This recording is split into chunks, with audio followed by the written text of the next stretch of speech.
আর কাঁচা আমের জেলি কিংবা সস কিনে খেতে হবে না। বন্ধুরা, আপনাদের সকল কাজের সমাধান করে দিলাম এই রেসিপিতে। কাঁচা আম দিয়ে খুব সহজেই ঘরে বানিয়ে নিতে পারেন কাঁচা আমের সস এবং কাঁচা আমের জ্যাম বা জেলি। আশা করছি কাঁচা আমের জ্যাম বা জেলি এবং সসের এই রেসিপিটি আপনাদের খুব পছন্দ হবে। পছন্দ হলে লাইক, কমেন্ট, শেয়ার করে আমার চ্যানেলটিকে সাপোর্ট করবেন। পাশেই থাকবেন এইরকমই নতুন নতুন রেসিপি দেখতে। আমার পেজটিকে সাবস্ক্রাইব, ফলো করে রেখে দিতে পারেন। তাহলে চলুন রেসিপিগুলো বানিয়ে ফেলি। আজকে করে দেখাবো কাঁচা আমের সস রেসিপি। কাঁচা আম শেষ হওয়ার আগেই ঝটপট বানিয়ে ফেলুন কাঁচা আমের সস, আর সারা বছর কাঁচা আমের ফ্লেভার খেতে পারবেন খুব সহজেই। আমি খুব সহজভাবে কাঁচা আমের সসটা দেখিয়েছি এবং আমার রেসিপি ফলো করে কাঁচা আমের সস বানিয়ে রাখলে 1 বছর কেন 2 বছরও আপনার কাঁচা আমের সস নষ্ট হবে না। কাঁচা আমের ফ্লেভারটা থাকবে ভরপুর। তাহলে চলুন কাঁচা আমের সস কীভাবে বানাবো সেটা আপনাদের সাথে শেয়ার করি। কাঁচা আমের সস বানানোর জন্য আমি এখানে 4টা আম পরিষ্কার করে ধুয়ে পানি ঝরিয়ে নিয়েছি। পিলার দিয়ে আমি এখানে আমের খোসাগুলো ছাড়িয়ে নিব। আর খোসাগুলো ছাড়িয়ে নিয়ে তারপর এগুলোকে একটু বড় বড় পিস করে কেটে নিব। কিউব করে কাটবো পিসগুলো। তো আমগুলো আমি সব কেটে নিয়েছি। দেখুন এরকম বড় বড় পিস করে কেটে নিয়েছি। একটা আমকে 4 টুকরো করে নিয়েছি। এবার রান্নার প্রসেসে চলে আসলাম। চুলায় একটা প্যান বসিয়ে দিলাম আর আমগুলো দিয়ে দিলাম। একটা পেঁয়াজ কুচি করে নিয়েছিলাম সেটা দিয়ে দিলাম। 2টা রসুন খোসা ছাড়িয়ে নিয়ে দিয়ে দিলাম। 3-4টা লং দিয়ে দিলাম। 2 টুকরো দারুচিনি দিয়ে দিলাম আর 1 গ্লাস পানি দিয়ে দিলাম। কিছুটা গোলমরিচ দিয়ে দিলাম। 3টা শুকনা মরিচ দিয়ে দিলাম। ফ্লেভারটা আপনাদের পছন্দ মতো অ্যাড করতে পারেন। নেড়ে চেড়ে দিয়ে চুলার আঁচ বাড়িয়ে দিয়ে এটাকে বলক তুলে নিব। ভালো মতো বলক চলে আসলে ঢাকনা দিয়ে ঢেকে চুলার আঁচ লো ফ্লেম করে দিয়ে এটাকে সিদ্ধ করে নিব। কিছুক্ষণ পর ফিরে আসলাম। দেখুন নেড়ে চেড়ে আপনাদের দেখায় আমগুলো একদম খুব ভালো মতো সিদ্ধ হয়ে গেছে। এখন আমি এই চুলাটা বন্ধ করে দিয়ে এই আমটাকে ঠান্ডা করে নিব। ঠান্ডা করে নিয়েছি, দেখতেই পাচ্ছেন। এখান থেকে আমি শুধু দারুচিনির টুকরোগুলো উঠিয়ে নিলাম। নিয়ে এই সিদ্ধ আমটা আমি ব্লেন্ডারে জারে নিয়ে নিলাম। ঢাকনা দিয়ে ঢেকে এটাতে কোনো পানি ব্যবহার করব না, এটা ব্লেন্ডারে পেস্ট করে নিলাম। মিহি করে পেস্ট করে নিয়েছি। এখন যে পাতিলায় রান্না করব সেই পাতিলার ওপরে একটা স্ট্রেনার দিয়ে দিলাম। দিয়ে আম যে ব্লেন্ড করে নিয়েছি সেটা এটার উপরে দিয়ে ছেঁকে নিলাম। ছেঁকে নিলে এটার যে আস্ত গোটাগুলো আছে সেগুলো এখানে আটকে যাবে। দেখুন বন্ধুরা, এখানে অনেক কিছু আটকে গেছে, এগুলোকে ফেলে দিব। পাতিলাটা চুলায় বসিয়ে দিলাম আর এটাতে আমি চিনি দিয়ে দিলাম। তো এখানে আমি 2 কাপ চিনি ব্যবহার করেছি। আম যদি বেশি টক হয় তাহলে পারে আরও চিনি এখানে অ্যাড করে নেবেন, আর আম যদি মিষ্টি হয় তাহলে চিনিটা কমিয়ে নেবেন। আর সামান্য একটু লবণ দিয়ে দিলাম। দিয়ে এটাকে নেড়ে চেড়ে রান্না করে নিব। চিনিটা গলে আসা পর্যন্ত রান্না করব। চিনিটা গলে গেলে তারপর এখানে আমি 1/2 কাপ ভিনেগার অ্যাড করলাম। ভিনেগার যে কোনো খাবারকে দীর্ঘদিন ভালো রাখতে সহযোগিতা করে, অর্থাৎ এটা প্রিজারভেটিভ হিসেবে কাজ করে। তারপর কিছুক্ষণ রান্না করে নিলাম। নিয়ে এখানে 1 চামচ চিলি ফ্লেক্স দিয়ে দিলাম। রান্না হতে থাক। চুলার আঁচ একদম লো আঁচ করে দিয়েছি। আর এখানে আমি 1 চামচ কর্নফ্লাওয়ার নিয়ে নিলাম আর এখানে কিছুটা সিরকা বা ভিনেগার দিয়ে দিলাম। দিয়ে এটাকে মিশিয়ে নিলাম। সিরকা বা ভিনেগার যে কোনো মুদির দোকানেই পাওয়া যায়। প্রিয় বন্ধুরা, আপনাদের সাপোর্ট ছাড়া আমার স্বপ্নগুলো পূরণ করা সম্ভব নয়। আপনাদের দোয়া, ভালোবাসা আর সাপোর্টের খুব প্রয়োজন। আপনারা অবশ্যই আমার চ্যানেলটিকে সাপোর্ট করুন, এভাবে পাশে থাকুন। এবার এখানে আমি নিয়ে নিয়েছি সোডিয়াম বেনজোয়েট এবং সাইট্রিক অ্যাসিড। এই দুটো জিনিসই যে কোনো মুদির দোকানে পাওয়া যায় এবং দামও খুব কম। একবার কিনে নিলে কিন্তু 2-3 বছর এটা ব্যবহার করা যায়। এবার একটা বাটিতে 1/2 চামচ সোডিয়াম বেনজোয়েট এবং 1/2 চামচ সাইট্রিক অ্যাসিড নিয়ে নিলাম আর কিছুটা সিরকা দিয়ে এটা খুব ভালোভাবে মিশিয়ে রেডি করে রাখলাম। এটা আমি পরে ব্যবহার করব। আমের সসটা মোটামুটি হয়ে এসেছে। এই মুহূর্তে আমি এখানে যেহেতু কাঁচা আমের সস, সেই জন্য কাঁচা আমের একটা সবুজ কালার আনার জন্য এখানে কিছুটা সবুজ কালার এখানে অ্যাড করে দিলাম। আপনারা চাইলে কিন্তু কালার না ব্যবহার করে ওই সসটা বানাতে পারেন।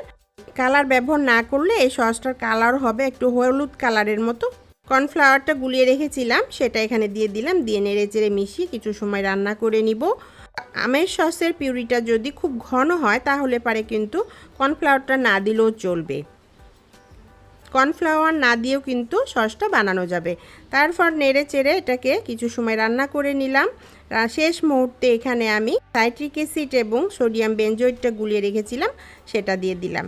আর এই জিনিসটা দিলে কি হবে, আপনার এই সসটা 1 বছর কেন 2 বছর পর্যন্ত ভালো থাকবে। এটা প্রিজারভেটিভ হিসেবে কাজ করে, দীর্ঘদিন খাবার ভালো রাখতে সহযোগিতা করে। তো নেড়ে চেড়ে খুব ভালো মতো রান্না হয়ে গেল। আমি আপনাদের একটু দেখাই যে আমার সসটা রেডি হয়েছে কিনা।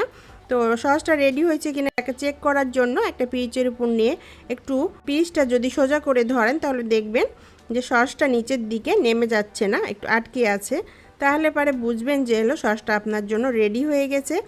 তারপর দেখুন এটার ঘনত্বটা এরকম একটা ঘনত্ব এসেছে। তো এরকম একটা ঘনত্ব থাকতে নামিয়ে নিতে হবে, কারণ এটা ঠান্ডা হওয়ার পর আর একটু ঘন হয়ে যাবে। তাহলে বন্ধুরা দেখুন কত সহজেই কাঁচা আমের টক ঝাল মিষ্টি সস রেডি হয়ে গেল।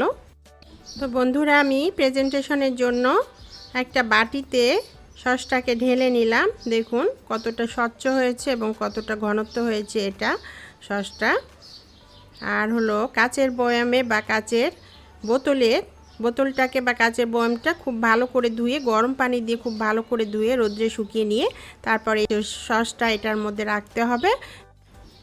আমরা বিকেলের নাস্তায় যে কোনো স্ন্যাক্সের সাথে কিন্তু সস ব্যবহার করি। তো টমেটো সস, তারপর চিলি সস এগুলো আমরা ব্যবহার করি। পাশাপাশি যদি এরকম টক ঝাল মিষ্টি কাঁচা আমের সসটা ব্যবহার করি তো অন্যরকম একটা স্বাদ আসবে, খুবই ভালো লাগবে। আশা করছি রেসিপিটা আপনাদের খুবই পছন্দ হবে। আর পছন্দ হলে লাইক কমেন্ট শেয়ার করে চ্যানেলটিকে সাপোর্ট করুন, পাশে থাকুন। আজকে নিয়ে চলে আসলাম খুবই লোভনীয় এবং দরকারি রেসিপি। বাচ্চা বড় সবাই কিন্তু সকালের নাস্তায় জ্যাম জেলি খেয়ে থাকি পাউরুটির সাথে। এই জ্যাম বা জেলিটা বাজার থেকে চড়া দাম দিয়ে না কিনে, এখন হলো কাঁচা আমের সিজন, তো কাঁচা আম দিয়ে যদি আমরা জেলিটা বানিয়ে রেখে দিই তাহলে পারে কিন্তু আর বাইরে থেকে কিনে খেতে হবে না। তাহলে চলুন কিভাবে রেসিপিটা বানাবো সেটা দেখে নেই। আর এই রেসিপিটা করার জন্য আমি এখানে 5টা বড় সাইজের আম নিয়ে নিয়েছি। আমগুলো পরিষ্কার করে 2-3 বার ধুয়ে নিয়েছি। এই আমগুলোকে খোসা ছাড়িয়ে নিব, নিয়ে ছোট ছোট করে কুচি করে কেটে নিব। তো আমগুলো আমি এরকম কিউব করে কেটে নিয়েছি, নিয়ে রেডি করে নিয়েছি। একটা পাতিলায় আমি আমগুলো দিয়ে দিলাম। তো আমি আমগুলো মেপে দিলাম। এখানে আমি যে বাটি দিয়ে মেপে দিলাম 2 বাটি আম দিয়েছি। এই বাটি মেপে আমি 2 বাটি পানি দিয়ে দিলাম। তো আমি যে বাটি দিয়ে আম মেপে দিয়েছি 2 বাটি, সেই বাটি দিয়ে আমি এখানে 3 বাটি পানি দিয়ে দিলাম। দিয়ে এটা হলো নেড়ে চেড়ে ভালো মতো বলক চলে আসলে ঢাকনা দিয়ে ঢেকে লো আঁচে রেখে এটাকে সিদ্ধ করে নিব। জ্যাম বা জেলি বানানোর জন্য সব কিছু যদি একই বাটি দিয়ে বা একটা মেজারমেন্ট কাপ দিয়ে মেপে দেওয়া হয় তাহলে পারে এটা পারফেক্ট হবে। কিছুক্ষণ পর ফিরে আসলাম, একটু নেড়ে চেড়ে দিলাম। দিয়ে দেখুন আমগুলো একদম তাড়াতাড়ি সিদ্ধ হয়ে গেছে, এটা বেশি সময় লাগেনি, একদম ভালো মতো সিদ্ধ হয়ে গেছে। আর এটা একদম লেদে সিদ্ধ করব না, আমগুলো আস্ত আস্ত থাকবে আর হলো সিদ্ধ হয়ে যাবে। এই অবস্থায় আমি চুলাটা বন্ধ করে দিব, দিয়ে আম সিদ্ধটা ঠান্ডা করে নিব। নিয়েছি আম এবং আমের পানিটা ঠান্ডা করে নিয়েছি। নিয়ে এখানে একটা বাটির ওপরে আমি স্টিলের স্ট্রেনার রেখে দিলাম, আর এটার উপরে আমসহ পানিটা এরপর ঢেলে দিলাম। তো আমি এখানে শুধু পানিটা ব্যবহার করব, আমটাকে আমি অন্য কাজে ব্যবহার করব। তো পানিটা আমি ছেঁকে নিয়েছি, নিয়ে দেখুন এখানে এতটা পানি হয়েছে। আর এটাকে আমি এখন মাপ দিয়ে চুলায় বসিয়ে দিব। চুলায় একটা প্যান দিয়ে দিয়েছি, আর এরকম একটা সুপের বাটি নিয়েছি। বাটি দিয়ে মেপে আমি এখানে 2 বাটি আম সিদ্ধ করা পানি নিয়েছি, সেটা দিয়ে দিলাম। আর এখানে আমি 2 চামচ আগার আগার পাউডার দিয়ে দিলাম। দিয়ে এটাকে খুব ভালোভাবে মিশিয়ে দিব। আমি এখনও চুলা জ্বালাইনি। 2 বাটি আমের পানির জন্য আমি এখানে 2 চামচ আগার আগার পাউডার ব্যবহার করেছি। তারপরে এটা নেড়েচেড়ে খুব ভালোভাবে মিশিয়ে দিলাম। এরপর এখানে আমি 2 বাটি যেহেতু আমের পানি নিয়েছি, সেখানে আমি 2 বাটি চিনি অ্যাড করে দিলাম।